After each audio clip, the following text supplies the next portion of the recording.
Yo, what's up everybody? Professor V here, and this is what you missed in week 2 of the fall 2018 semester. Let's go.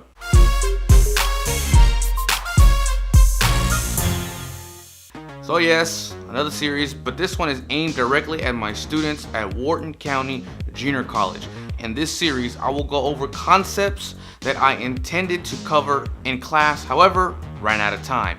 This will allow me to keep moving forward with the course schedule and we won't be behind.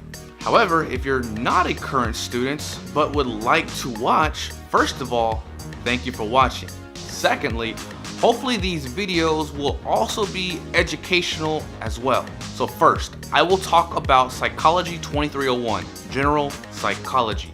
We finished up Chapter 1 and began Chapter 2 this week.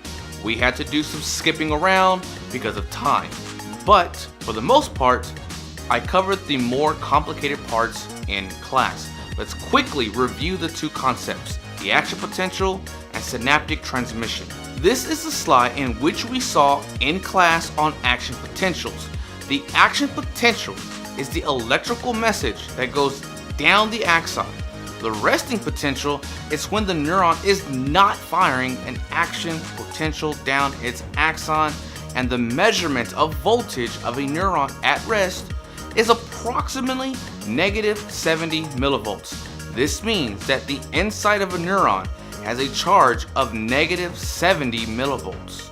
To demonstrate the action potential, let's say the neuron's receiving messages from another neuron.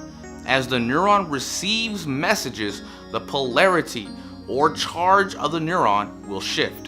If the neuron is receiving positively charged molecules or ions, it will increase in polarity, meaning the charge will get closer to zero and thus increasing the chance of an action potential occurring. If the neuron is receiving negatively charged molecules or ions, it will decrease in polarity, meaning the charge will get further away from zero and decrease the chance of an action potential occurring.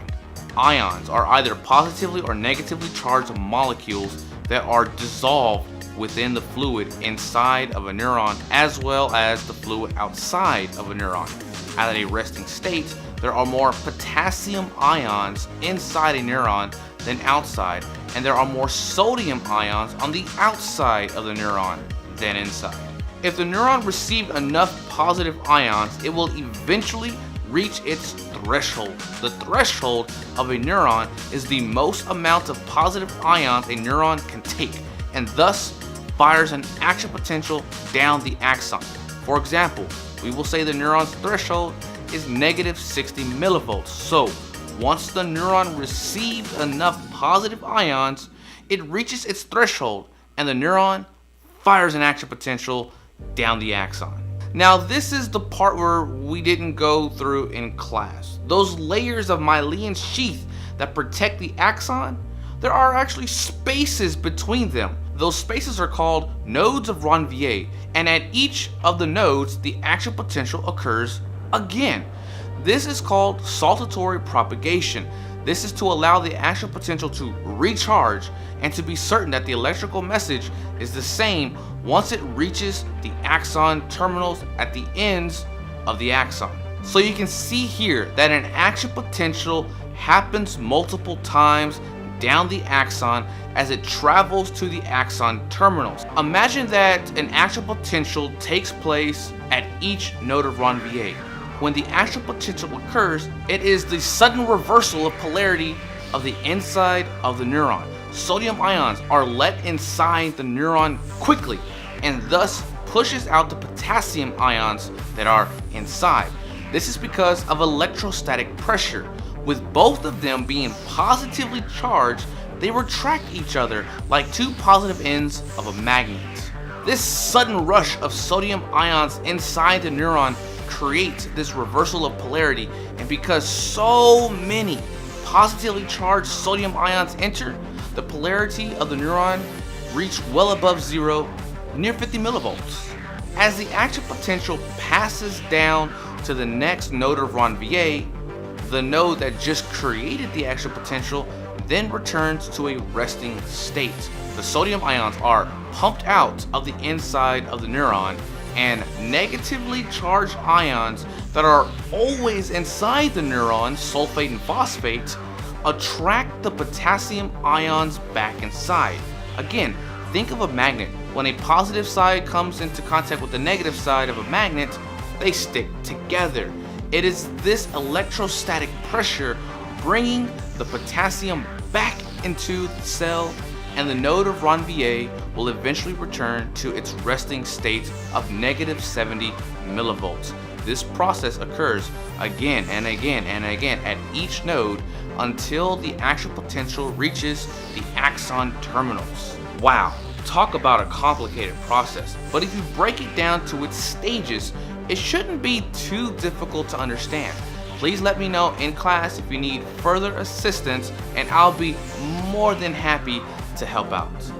Next, we discuss synaptic transmission.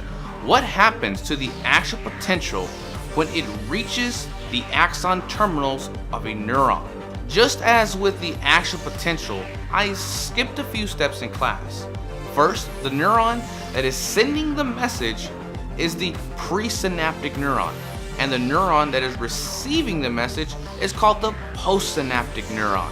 When the actual potential reaches the axon terminal of the presynaptic neuron, it initiates the process of converting the electrical message into a chemical message. The actual potential increases the polarity of the axon terminal's membrane, which opens up gates that allow calcium to enter the axon terminal. When calcium binds to the synaptic vesicles we talked about in class, it forces the vesicles to fuse with the presynaptic membrane of the presynaptic neuron. When this occurs, the neurotransmitter that is inside the vesicle is released into the space between the axon terminal and the dendrite, called the synaptic cleft, sometimes called the synaptic gap or just synapse. Thousands of transmitters are released into the cleft. That is the conversion process of electrical message into chemical message, and this is the language of the brain essentially. Everything which we experience through our senses are converted into electrical and chemical signals. Electrochemical signals, if you will. On the membrane of the postsynaptic neuron, there are specialized proteins called receptors that allow neurotransmitters to bind to them. This allows the proteins to essentially open and allow either positively charged or negatively charged ions to enter the postsynaptic cell. The leftover neurotransmitters that do not bind to the receptors then go through a process called reuptake, and they re-enter the presynaptic cell for recycling, or go through enzymatic degradation or breakdown. They are dissolved and broken down into the fluid that surrounds neurons. If there is enough positively charged ions that enter the cell, the postsynaptic cell will reach its threshold, becoming a presynaptic neuron now, because it will fire an actual potential down its axon, and these two processes I just discussed occurs again. These two processes occur again and again and again until the message gets to its final destination. A few other things that was skipped were different parts of the brain and their particular functions. I actually have another video in which I go over these different brain parts, which I will link up here. If watching this video on Blackboard, the video is the first video listed under helpful videos. Check it out and be sure to read the textbook on the different parts of the brain. We didn't talk too much in some of my classes about the peripheral nervous system, or PNS, in class. Remember, the peripheral nervous system is made up of all the neurons that are outside of the brain and spinal cord. They connect to muscles, organs, and glands of the body to allow function to occur. The PNS, man, that could totally be misheard as saying something different, huh? Anyways, the PNS can also be divided into two separate divisions: the somatic nervous system and the autonomic nervous system. The somatic nervous system connects the brain and the spinal cord to the muscles in which you have complete control of, such as the ones in your limbs. You control the muscles in your arms and hands to allow you to take notes in class, to lift a glass of water up to your mouth to drink, etc. Before you make any movement, your brain creates an electrochemical message and sends it to your spinal cord, and the spinal cord sends it down neurons in your PNS down to your limbs to make the movements, such as to your legs to place one foot in front of the other to enable walking. This means your brain creates electrochemical signals of movement before you are conscious of the fact. This begs the question, is there such thing as free will? However, that's another discussion for another video altogether.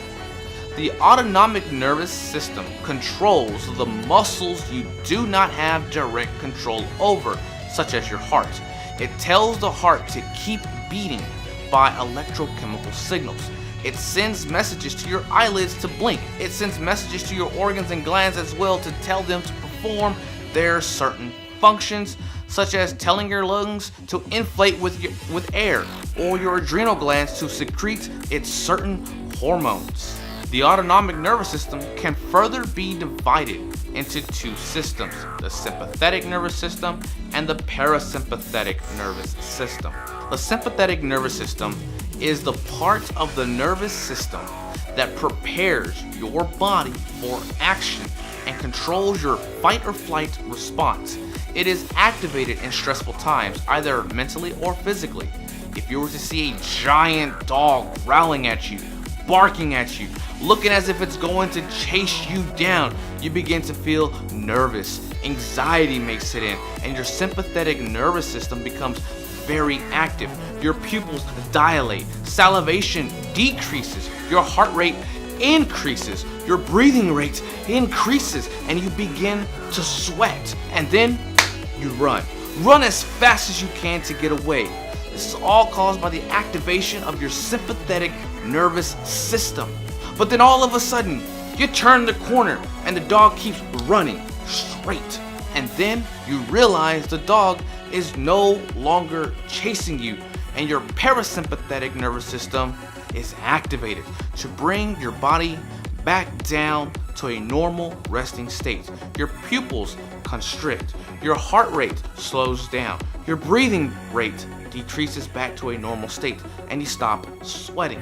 And this wraps up some of the things I was unable to go over in class, or added details to some concepts we did go over in class. Next, I will discuss concepts for lifespan growth and development. For the most part, we were able to finish up all of chapter 1, but technically, we were supposed to wrap up chapter 2 on Friday or Wednesday for my Monday and Wednesday only class.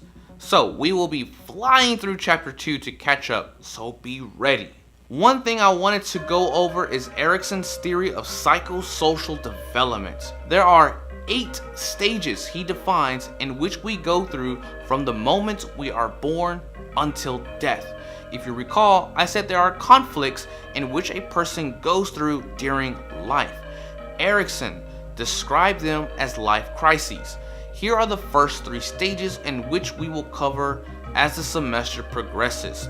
We talked about the first one in class, trust versus mistrust, in which an infant learns the basic sense of trust. Erikson proposed the idea that the sense of self, social relationships, and physical maturation play a role in the development of a person, and that these early experiences affect future developments of a person. Here is a second set of stages a person goes through. We discuss identity versus role confusion in class, as well in which adolescents and young adults decide what they want to be as an adult. Each of these conflicts described in psychosocial development, when dealt with successfully, give a person a sense of identity and increases their expectations for success in the future. Lastly, here are the final stages as we progress through the semester. We will discuss all different age groups, and we will discuss these stages further with each age group. The psychosocial model of development emphasizes the importance of human consciousness and choices that need to be made throughout life. And that's it for this week's review. Thank you for watching. I hope this helps in understanding the concepts and the respective chapters for my lifespan classes. Remember, we will be flying through chapter 2 in order for us to catch up to the schedule. See everyone in class, or for those who are not in my class, I'll see you in the next video. Ciao.